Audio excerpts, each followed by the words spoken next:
Hello everyone, my name is Rangkadin Xavier, and on behalf of my other authors, Howard Friendly Nogo, Alexander Christian Suryanto Linggodikdo, Henry Luki, and Rifki Avinur Karisma from the Department of from the Computer Science Department, School of Computer Science, Bina Nusantara University in Jakarta, Indonesia. I'm glad to present our paper, Comparative Evolution of Precision and Relevance in Traditional Graph and LLM from recommenders models. The full code and experiments logs for the study are available on our GitHub, link at the bottom of the slide, in case you like to reproduce or build on our result afterward. Next, here is the roadmap for the next few minutes. We will go through four parts. First, the problem we are solving. Why RMSE alone can mislead can mislead model selection in recommender system. Second, our method. 5 model paradigm and 3 reference baselines evaluate, evaluate through one shared reproducible protocol. Third, the results, where prediction, accuracy, and ranking quality agree. And more importantly, where they sharply diverge. And finally, the conclusion. What this actually mean in practice when you have to choose an architecture for a real recommender system. Okay, next. Let's start with the problem. A recommender model can be accurate and still be useless.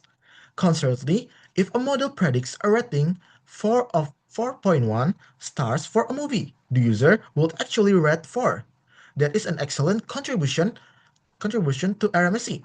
The error is tiny, but that says nothing about whether the movie ever makes it into the user top 10s, and it says nothing about whether the other 9 items in that list are things the user actually want to watch. That is the gap between prediction accuracy and ranking quality accuracy and ranking quality. It is measured by a completely different pair of metrics, precision at 10 and NDCG at 10, not RMSE. This matters because most recommender studies still select their final models on RMSE or MAE alone. RMSE rewards getting every individual number close to the truth across the whole dataset. It says nothing about whether the top end ordering, the part user actually seek, is any good. On top of that, there is more specific gap in the literature. A generative zero-shot LLM ranker has never been benchmarked side by side against classic, neural, and graph-based paradigm on all four metrics.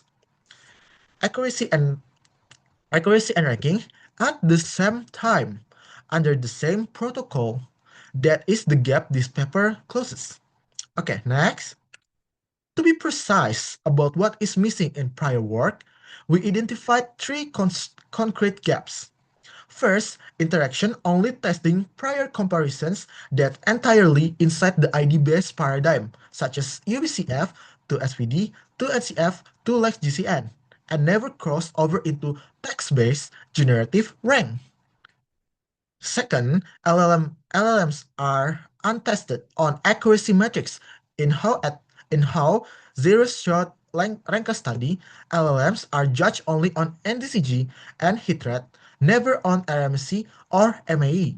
So we simply do not know how well calibrated their numeric prediction are.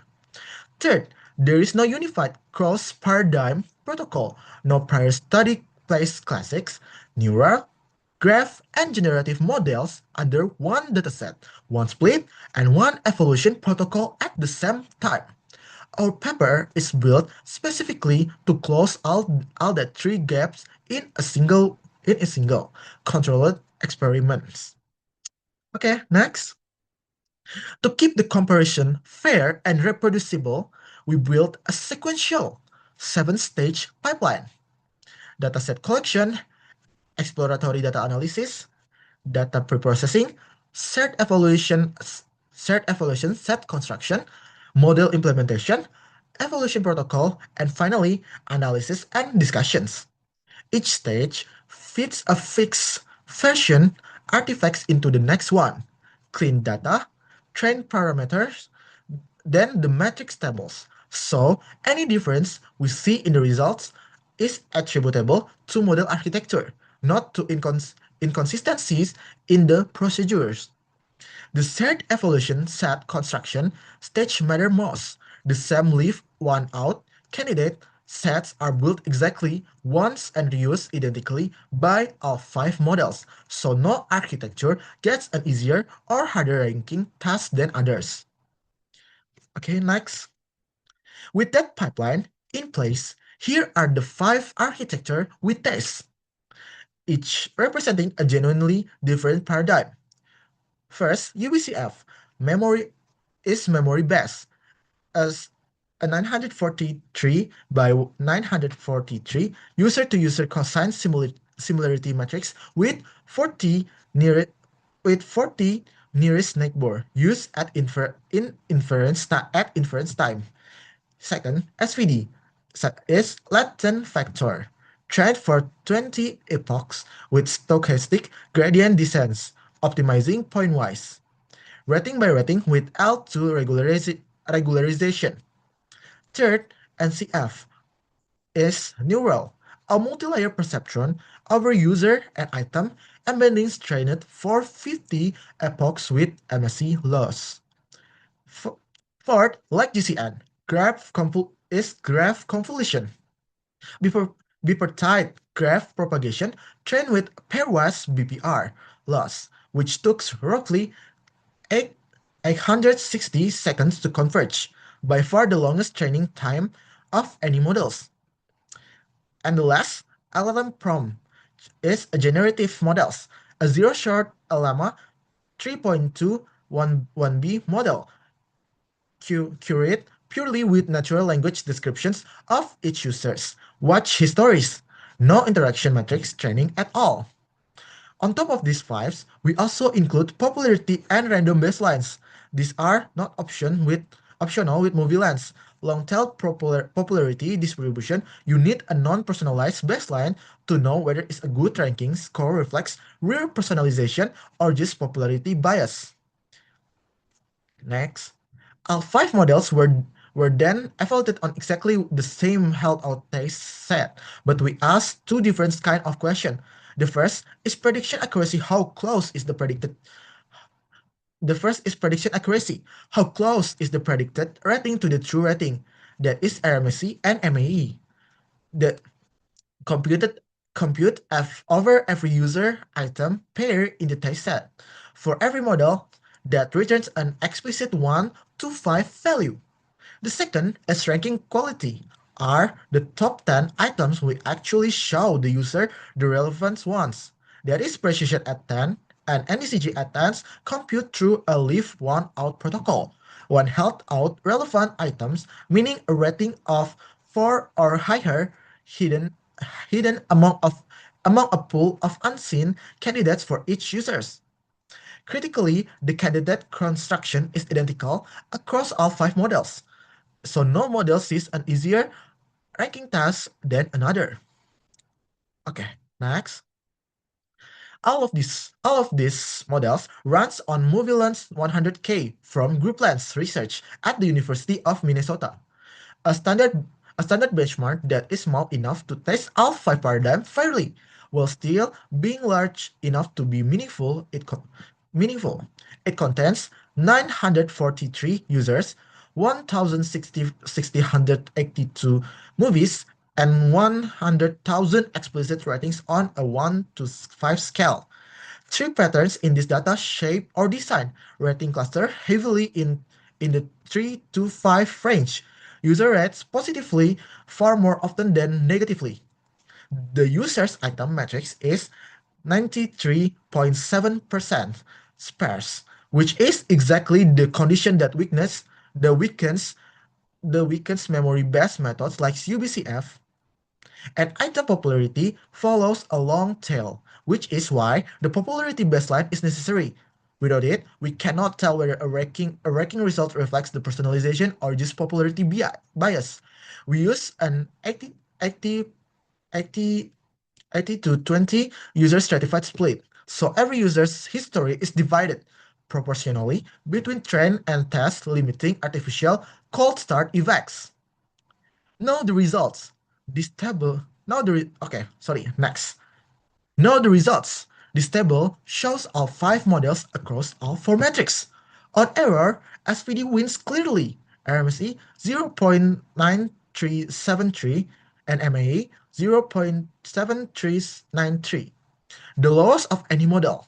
UBCF and the LLM Pro models are actually fairly close behind at 1.0103 and 1.0413 RMSE, respectively, a gap that is not large enough to be practically meaningful.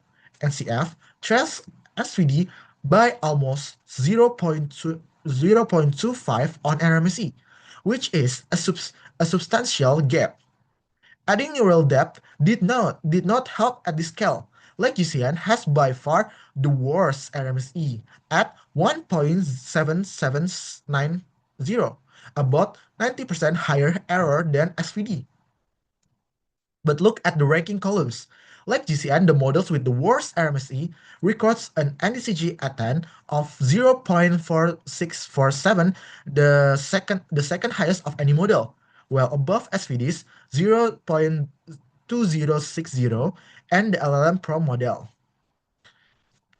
And the LLM Pro models, remember, zero shot, not training on any interaction data, tops every model on both ranking metrics, precision at 10 of 0.960 and NDCG at 10 of 0.939797, dramatically higher than everything else on the table. Okay, next. This chart makes the contrast visual on the left, the error matrix, SPD wins outright. On the right, the ranking metrics like GCN and the LLM win instead. Same test set, same users, same hallowed items, but a completely different winner, depending on which question you ask. Conversely, like GCN's and DCG attends is 1 to 1 to 125 0 so 125.6% higher than SVD's, more than double. Even though, like GCN's, Aramis is the worst in the entire study. That is not noise, and it is not a bug in our pipeline. It is a direct consequences of what each model is actually optimizing for. Next, and that is really the mechanism behind everything you just saw. SVD is pointwise. It minimizes squared error against the explicit 1 to 5 rating scales. It is trying to guess the exact numbers. Like GCN is pointwise. Train it with BPR loss. It learns to rank preferred items above unpreferred ones and never tried to fit a rating value at all. And the LLM Pro models does zero-shot reasoning. It ranks candidates directly from natural language watch history with no interaction data, training whatsoever. So SVD's low RMC and like GCN and the LLM's high NDCG attempts are not a contradiction. They are two models answering two genuinely different questions, and both are answering their own question well. Next, so what does this mean practically? Don't pick a recommender architecture based on RMSE alone. If you deliverable in an accurate rating estimate, think a star rating prediction widget. SVD is the right choice, but if your deliverable is a relevant top-end list, the actual recommender for you, row a user sees. Like GCN or the LM Pro model are the right choice instead. A study reporting RMC alone would have called SVD the winner outright and would have completely missed that like GCN and a zero set LLM with zero interaction data training produced a far more relevant recommender list. For future works, we see three directions. First, validating this finding at large scale, such as Movilance 1 million or Amazon product reviews. Second, exploring the hybrid objectives that join optimize point-wise and pair-wise loss as a middle ground between SVD's simplicity and like GCN's structural advantage. And third, testing whether scaling up or fine-tuning the LLM ranker on interaction data push the generative paradigm ceiling even higher. Thank you very much for your attention. Our code, train parameters, and evaluation scripts are available at the GitHub link shown on the first slide, so you are welcome to reproduce or extend these works. Thank you, and see you next time.